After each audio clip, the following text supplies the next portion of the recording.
North right clamp, south fox, H top pass, 38 top gun BXP sweat. Let's go. First punt today. And it's a big one. Wow! Salut à tous et bienvenue chez le Punter. Alors à nouveau, on a eu un énorme week-end de football avec pour une fois des gros scores NFL et des remontadas. Vous avez vu que les blessures s'accumulent, surtout certains joueurs importants. Il y a des échanges qui se préparent en coulisses, pas mal d'infos. Justin Fields envoyé sur le banc de touche dimanche. Mike McDaniel est toujours, à l'heure où je vous parle, l'entraîneur des Miami Dolphins.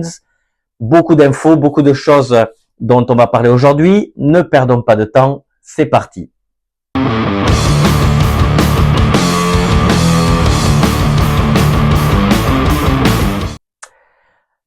Alors, commençons avec notre section habituelle sur les tops et les flops. Les Rams montent en puissance. On a vu que depuis le début de la saison, ils étaient un peu sur courant alternatif. Là, ce dimanche à Londres, l'équipe de Sean McVay, elle a produit une très belle prestation et confirme qu'ils vont de mieux en mieux. D'ailleurs, c'est une équipe sur le papier, on connaît tous les Matthew Stafford, Davante Adams, Puka Nacua, Jared Verse. Mais après, à moins que vous ne suiviez la ligue, la NFL de très près, ou que vous soyez supporter des Rams, et l'effectif, il est composé de joueurs plutôt méconnus et personnellement, je dirais même sous-cotés. Après, surtout ce dimanche, c'est impressionnant parce que sans Puka Nacua, leur principale arme offensive qui était blessée, après un voyage de 17 heures depuis Los Angeles pour aller à Londres, les Rams, ils se sont adaptés sans problème. Ils ne souffraient pas du tout du décalage horaire et ils écrasaient complètement les Jacksonville Jaguars. Alors qu'est-ce qui nous a concocté le génie Sean McVay pour remplacer Nacua? Alors plutôt que d'aligner un receveur à sa place, en fait l'entraîneur des Rams, il décidait d'aligner une formation en 13 en attaque, c'est-à-dire un coureur et 3 tight ends. C'est plutôt audacieux et c'est assez rare puisque la tendance c'est plutôt de jouer en 11 ou en 12. 11 c'est-à-dire un coureur, un tight end, ou 12, un coureur et 2 tight ends. Et d'avoir toujours au moins 2 receveurs sur le prêt. Là, les Rams, la plupart des fois, ils avaient un seul receveur sur 24 de leur jeu. Hein. Pour un total de 59 jeux, sur 24 d'entre eux, ils alignaient 3 tight ends sur le terrain. Ce qui est considérable. Mais ça confondait complètement les Jaguars. Car en général, si vous voulez, le but de mettre les tight ends sur le prêt, c'est que c'est une double menace. Ils sont bons dans les blocs, ils servent comme un extra lineman offensif, et aussi en réception. Mais souvent quand même, surtout si tu en as ligne 3, ça veut dire que tu vas sans doute jouer au sol, et les tight ends sont là pour bloquer. Mais là non, McVay il utilisait ses tight ends comme des cibles, comme des receveurs, et d'ailleurs 3 d'entre eux, ils captaient au moins une passe. Et d'ailleurs, le rookie Terrence Ferguson, il marquait même un touchdown. Après, c'est surtout la défense qui impressionnait ce dimanche, hein, le front seven, c'est-à-dire la ligne défensive et les linebackers. Ils ont mangé les Jaguars. Ils ont mangé le quarterback Trevor Lawrence. Plus de 20 pressions sur le quarterback. 8, d'ailleurs, pour le seul Braden Fisk, le defensive tackle, et 7 sacs au total pour les Rams. Donc attention aux Rams une nouvelle fois cette saison, ils s'adurent comme un dur à cuire dans la NFC. Un autre top, c'est Drake May. Alors Drake May, c'est le quarterback des New England Patriots, mais c'est aussi Josh Allen 2.0. C'est un clone de Josh Allen, juste une version beaucoup plus jeune. Et ce dimanche à Tennessee, le quarterback sophomore de 2e année, il nous a offert une performance XXL. 21 passes complétées sur 23, c'est-à-dire 91% de passes complétées. C'est du jamais vu. C'est le premier joueur dans l'ère du Super Bowl à atteindre ce pourcentage, avec plus de 20 passes passées, de 20 passes tentées dans le match. Et c'est énorme. Et il bat d'ailleurs le record qui était tenu par un ancien Patriot, avec 88%, un certain Tom Brady. Je ne sais pas si vous connaissez. Donc imaginez ce dimanche, Drake May, il avait autant de passes incomplétées, c'est-à-dire 2, que de passes de touchdown. C'est incroyable, incroyable. Après, depuis le début de la saison, le quarterback qui est issu de l'université de North Carolina, il est en feu. Il est en feu. Drake May, alors c'est environ 200 yards de passe par match. Et il a aussi terminé avec une note de passeur d'au moins 100, qui est énorme. C'est énorme. Cette stat, c'est très rare à son âge. Et c'est à cet âge-là, à 23 ans, c'est dans la lignée de deux autres quarterbacks, Patrick Mahomes en 2018 et Dan Marino en 1984, qui avaient les mêmes stats et qui d'ailleurs, ces 2 années-là, ils terminaient avec le titre de MVP, meilleur joueur de la saison. Voilà. Passons au flop. Alors chez les flops, on va parler de Miami. Miami est cuit. Cuit. C'est fini pour les Dolphins. C'est la fin d'une époque. Comme j'ai dit en intro, Mike McDaniel, l'entraîneur, est pour l'instant toujours en poste. Mais son équipe, c'est un désastre. C'est un désastre. C'est terrible. Ça joue mal. L'ambiance est plus que tendue dans les vestiaires, dans les bureaux également. Les déclarations en début de semaine de Tua Tagovailoa, le quarterback, ils ont mis ils ont mis le feu aux poudres, ces déclarations.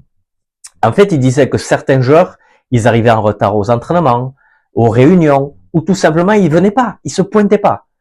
Donc, à mon avis, dans le vestiaire, après ça a dû chauffer, car le lendemain, Tua, il était obligé de revenir en conférence de presse pour s'excuser, d'ailleurs. Et voilà. Mais n'empêche que ses coéquipiers, ils lui ont pas pardonné. On a vu que ce dimanche, il s'est fait découper de partout. La protection était dégueulasse. On sent qu'il y a pas d'alchimie, il n'y a pas de cohésion dans cette équipe. Parce qu'en face, les Cleveland Browns, ils sont pas très très bons en attaque. Hein. Ils ont beaucoup de jeunes joueurs, beaucoup de débutants. Leur record cette saison, c'était 17 points. C'était leur nombre maximum de points dans un match. Là hier, ils n'avaient même pas besoin d'être bons en attaque. Ils profitaient des cadeaux des Dolphins. Imaginez 3 passes interceptées, un ballon perdu sur un fumble. C'est catastrophique. Maintenant, la question, c'est pas de savoir si Mike McDaniel va être viré, mais plutôt quand. L'autre flop, ce sont les Las Vegas Raiders. Totalement inoffensifs.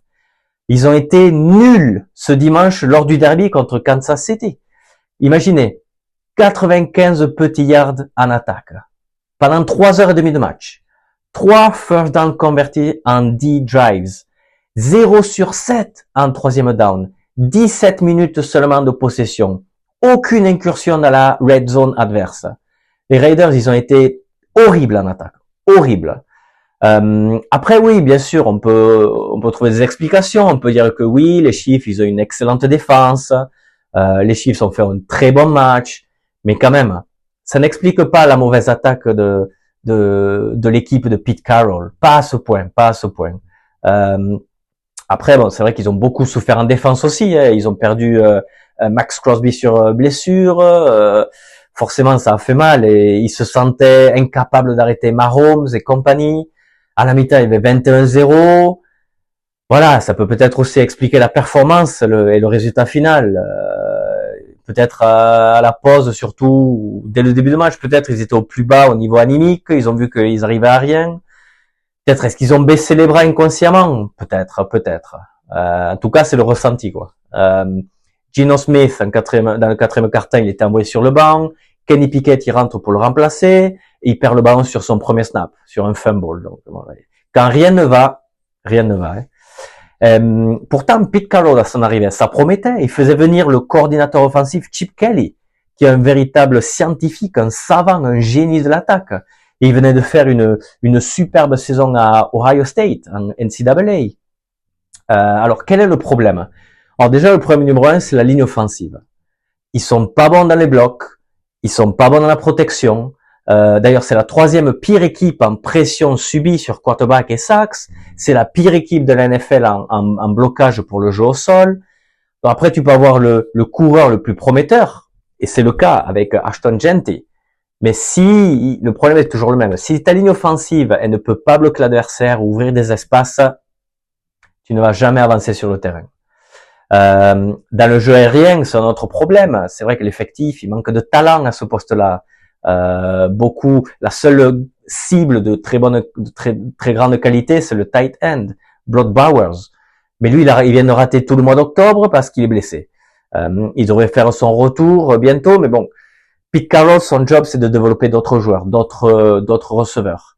Après, est-ce qu'ils peuvent essayer d'inclure un peu plus Ashton Jeanty? Ashton Jeanty, c'est un coureur et il est pas très grand, 1m75, mais quand il était à Boise State, il a montré qu'il était une cible fiable. Donc, pourquoi pas? En tout cas, les Raiders ont du pain sur la planche.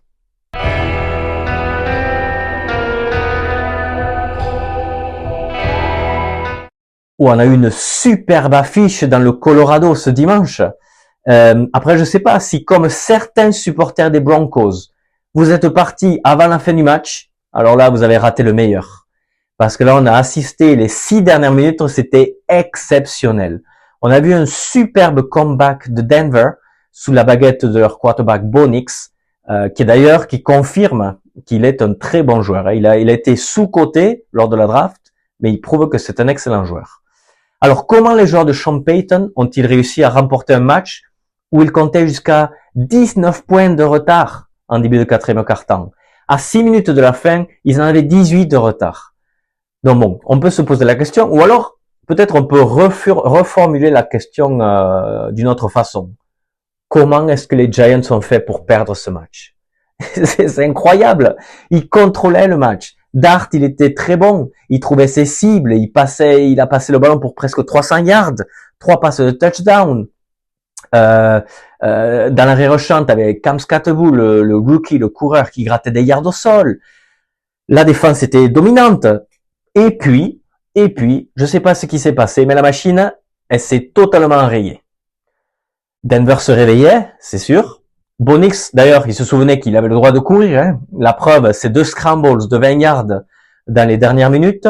Et aussi, il se souvenait qu'il avait le droit de passer la balle. Et le faisait avec 2 superbes passes sur le dernier drive de 29 yards et 22 yards. Donc voilà, les Broncos, comme il y a 2 semaines contre Philadelphie, ils ont su se réveiller. Après, ça serait bien s'ils pouvaient jouer à ce niveau tout le match. Côté Giant, alors, plusieurs explications. Un appel de jeu trop conservateur dans le dernier quart-temps. Après, c'est une équipe qui manque d'expérience. L'effectif est très jeune. Ils n'ont pas su gérer leur avance. Et surtout leurs émotions. Je pense que dans leur tête, pour eux, le match, il était gagné. Après, NFL, le niveau est tellement haut que ça se passe pas comme ça. Et après, je pense que ça va leur servir de leçon. Car cette équipe, elle a prouvé pendant plus de 3 quarts-temps qu'elle était bien meilleure que son bilan actuel. Donc bon, tout n'est pas à jeter pour les Giants.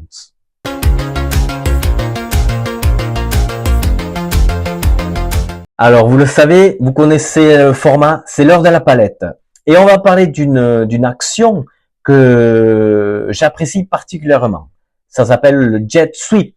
Regardons 2 actions. Regardons 2 actions. Une qui a eu lieu pendant le match Indianapolis Colts contre les Chargers et l'autre pendant le match entre les Broncos et les Giants. Et cette action est la même, mais avec quelques différences. On va voir. L'action, ça s'appelle un jet sweep. Alors un jet sweep, qu'est-ce que c'est? Regardez l'action et vous allez comprendre de suite ce que c'est. Donc voilà, vous voyez les 2 équipes. Ça, c'est le match des Colts contre les Chargers. Regardez ce qui se passe.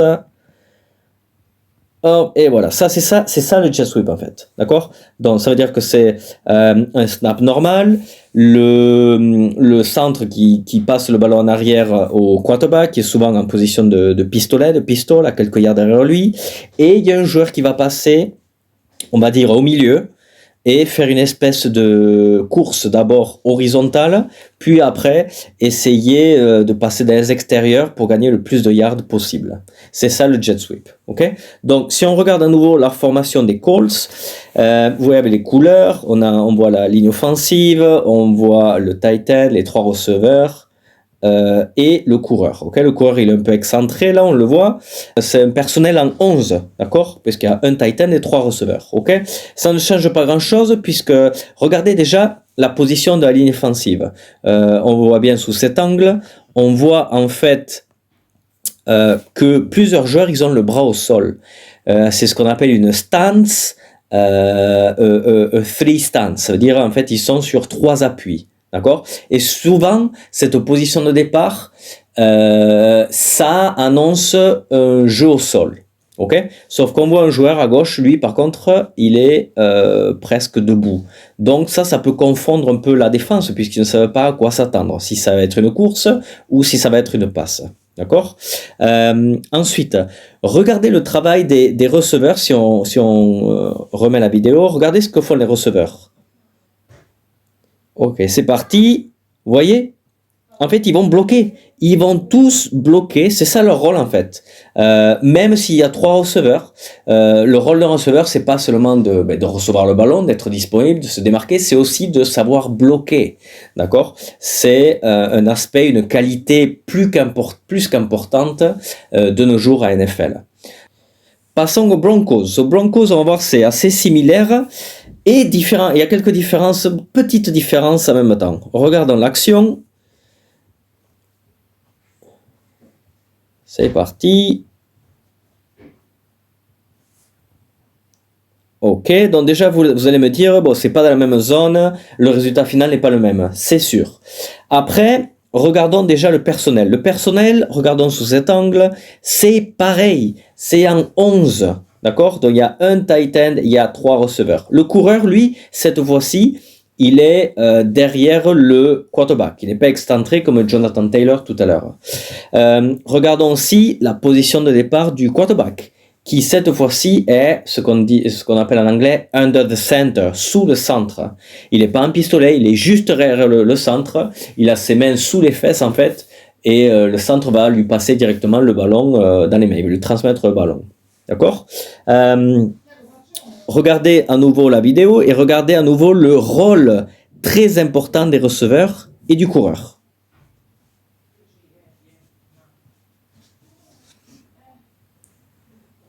Ok? Donc on voit que, déjà commençons par le coureur. Le coureur sur cette action, il ne sert à rien, il est là pour tromper, pour faire croire que ça va être une course en fait, pour faire le nombre, mais son rôle il est nul, il ne fait rien. Celui qui va porter le ballon, par exemple, dans ce cas-là, c'est pas un coureur, c'est un receveur. Ça arrive très souvent, c'est plus souvent le cas que dans un jet sweep, ça soit un receveur qui court le ballon en fait. Les 2 autres receveurs, regardez la vidéo à nouveau, ils sont là pour bloquer en fait. Pour bloquer, et on voit que si Mims, il va suivre son receveur, qui va faire un peu un rôle de bloqueur devant quoi. Et voilà. Donc, si vous regardez à nouveau les 2 vidéos, vous voyez très bien le genre de qualité requise pour les joueurs qui portent le ballon dans ces cas-là. Beaucoup de vitesse, bien sûr, et aussi une coordination avec le quarterback, parce que si vous voyez au moment où ils transmettent le ballon, ça va très vite. Bon, forcément, attendez, il y a des heures d'entraînement derrière, on va pas se mentir non plus. Hein. Et vous allez voir que sur cet exemple aussi, sur Jonathan Taylor aussi, c'est vraiment la transmission, c'est propre, c'est limpide, ça va très vite. Bref, c'est très bien fait dans les 2 cas.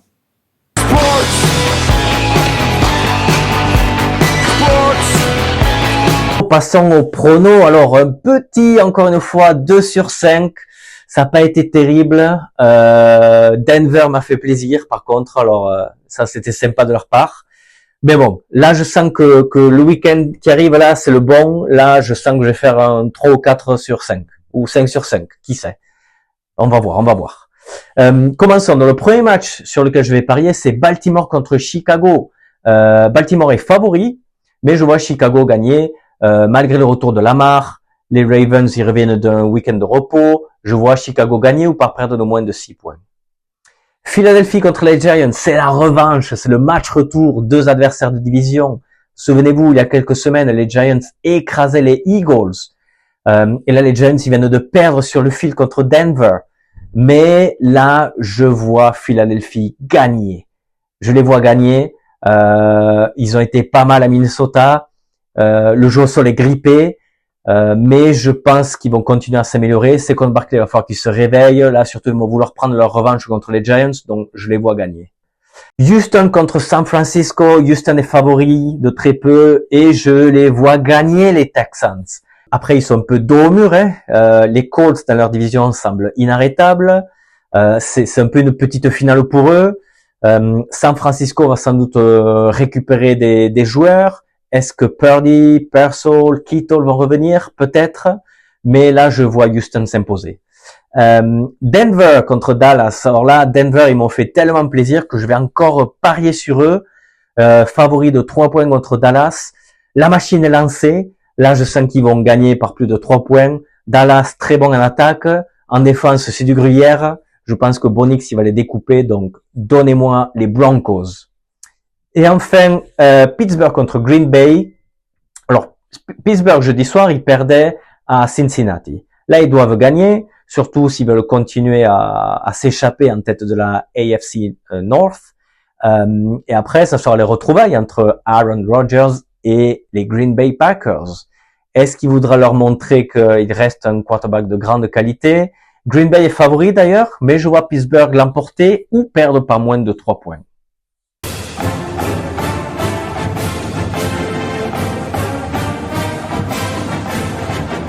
Passons au football universitaire et parlons de Indiana, les Hoosiers. On en a déjà parlé le week-end dernier. Et eux, ils avaient beaucoup à célébrer ce week-end parce que, outre, ils continuaient sur leur nuage, mais surtout, ils célébraient la prolongation de leur entraîneur, Curt Cignetti. Et ils célébraient cette prolongation avec une nouvelle victoire face à Michigan State. Et ils restent en tête du Big Ten avec Ohio State. Et là, ils viennent de grimper en deuxième position de l'AP Poll. AP Poll, c'est Associated Press Poll, c'est-à-dire c'est le classement NCAA de la saison régulière, toutes conférences confondues. Le quarterback Fernando Mendoza, il signait d'ailleurs une nouvelle fois une très belle performance, 4 passes de touchdown, pas d'erreur. Et d'ailleurs, son nom, attention parce qu'il commence à circuler dans le petit monde de la NFL. Les recruteurs, vous savez, ils préparent déjà la draft 2026. Et Mendoza, il se murmure qu'il pourrait très bien être un choix du premier tour en avril prochain. Retenez ce nom. La cuvée de quarterback au mois d'avril va pas être terrible et Mendoza pourrait peut-être être le nom le plus chaud, le plus important. Surtout à ce poste tellement important. Revenons aux Hoosiers, à Indiana, le programme, l'université. Souvenez-vous, avant Curt Cignetti, c'était une université très connue pour son équipe de basketball. Et oui, une équipe de basketball très forte alors que l'équipe de foot, elle était nulle, tout simplement. Une des pires du Big Ten depuis des décennies, depuis toujours. Mais, en un peu plus d'1 an, Curt Cignetti, il a complètement transformé ce programme. Déjà avec son talent de coach, son expérience, c'est un mec qui a plus de 60 ans, un très bon staff avec lui, et aussi des recrues qui étaient acquises principalement lors de la fenêtre des transferts, le portail des transferts. C'est-à-dire des joueurs qui venaient d'autres universités, peut-être parce qu'ils jouaient pas, ou ils voulaient peut-être jouer dans une conférence plus grande, bref. Mais des joueurs expérimentés en général, de 4e, voire 5e année. Donc très bonne pioche pour Indiana qui continue sur sa lancée. Il y a un cas un peu similaire. Il y a quelques similarités avec Indiana, c'est celui de Vanderbilt dans la SEC. Alors Vanderbilt, pareil, comme Indiana, c'était une des pires équipes de leur conférence pendant des décennies. Et là, cette semaine, ils se retrouvent dans le top 3 de leur conférence, dans le top 10 de la NCAA. C'est incroyable. L'entraîneur Clark Lee, il est aux commandes depuis 2021. 3 premières saisons, pas bonnes du tout, et il décidait de tout chambouler. Il virait tout le staff. Il recrutait un nouveau coordinateur offensif qui s'appelle Tim Beck et qui débarquait depuis l'université de New Mexico State avec son quarterback dans les valises, un certain Diego Pavia. La personnalité de ce joueur de Pavia, sa grinta, son talent, et aussi Vanderbilt qui changeait son approche du recrutement. Il permettait aux Commodores, le surnom de l'université de Vanderbilt, de construire une équipe solide qui finissait d'ailleurs la saison 2024 avec 7 victoires, 6 défaites et notamment cette victoire historique à domicile contre Alabama. Cette saison, Pavia et ses coéquipiers, ils ont battu déjà 2 équipes du top 25, South Carolina et LSU ce samedi. Alors que sur le papier, il y a un manque de talent. Mais Vanderbilt, ils ont réussi à rattraper leur retard grâce à une hargne transmise par Pavia et un jeu plutôt propre. Ils sont très chirurgicaux dans leur manière de jouer. Après, c'est vrai que dans ils sont conscients de leur difficulté de rivaliser, alors de recruter des joueurs qui viennent de lycée, les 4 ou 5 étoiles. Mais un peu comme Indiana, ils recrutent beaucoup dans le portail des transferts, des joueurs remplaçants d'autres universités et qui ont déjà de l'expérience dans la NCAA. Donc des joueurs qui sont prêts et on voit que ce système marche. Alors peut-être d'autres équipes suivront dans le futur, qui sait. Alors cette saison, on remarque qu'il y a une tendance, c'est-à-dire qu'il y a beaucoup plus de parité qu'avant dans la NCAA. La NCAA, c'est pas comme la NFL où tout le monde a le même salary cap, la limite salariale. Non, non, rien de tout ça. Déjà, les salaires n'arrivent pas encore. Les joueurs, ils sont payés, certains, avec les NIL, vous savez, ces contrats de sponsoring. Mais forcément, des universités comme Alabama, Georgia, Florida, Ohio State, Michigan, ils peuvent offrir beaucoup plus d'argent, ils ont des contrats publicitaires beaucoup plus importants que d'autres petites universités. Mais là, on voit que les équipes comme Indiana, Vanderbilt, ils ont trouvé la solution pour renverser tout ce système et pour chambouler ce système. Et donc, on a beaucoup plus de parité. Il reste très peu d'équipes invaincues à plus de la mi-saison. On rentre dans le 3e tiers de la saison très bientôt. Un autre entraîneur s'est fait virer, c'est Billy Napier. Une nouvelle tête a été coupée ce dimanche. L'entraîneur de Florida depuis 3 saisons et demie. Il finit avec un bilan de 22 victoires et 23 défaites. C'en était trop pour les dirigeants de cette université qui décidaient de couper le cordon et de virer leur entraîneur.